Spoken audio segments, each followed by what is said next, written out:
સુરતના કાપોદ્રા પોલીસ સ્ટેશનમાં અમદાવાદની ફ્લાયઓવર ઇન્ટરનેશનલ કંપની સામે ફરિયાદ નોંધાઈ છે. કંપનીના માલિક ભાવેશ રવાણી અને તેના પરિવારે લંડનમાં કેર હોમમાં નોકરી અપાવવાના નામે સુરતના અશ્વિન માયાણી સહિત 7 લોકો પાસેથી 1,30,00,000 રૂપિયા પડાવી લીધા છે. અમારી સાથે 2023માં જે યુકે કેર હોમ નામથી અમે ફ્લાયઓવર ઇન્ટરનેશનલ સાથે કામ કર્યું હતું.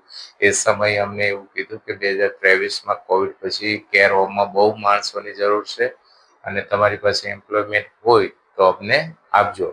તો એ સમયે અમે ભાવેશભાઈ રવાણી અને હર્ષભાઈ રવાણી અને એમના પરિવારમાં એમના મમ્મી ભાવનાબેન રવાણી અને એમના હર્ષભાઈના વાઇફ નિરાલીબેન રવાણી સાથે કામ કરેલું હતું અને અમારા રિલેટિવ તરીકે અમે પહેલી 1-2 ફાઇલ આપી અને પછી અમને ખબર પડી કે આ બધું ફ્રોડ છે અને આ લોકો ફૂલ ફેમિલી મળીને ફ્રોડ કામ કરી રહ્યા છે. સ્કેમમાં આરોપીનો દીકરો લંડનથી બોગસ કેર હોમ ઉભા કરીને છેતરપિંડી કરતો હતો, જેની લંડન ગવર્મેન્ટે ધરપકડ પણ કરી હતી. વર્ષ 2023 થી હજુ સુધી નાણાં પરત ન મળતા આખરે ગુનો દાખલ કરાયો છે.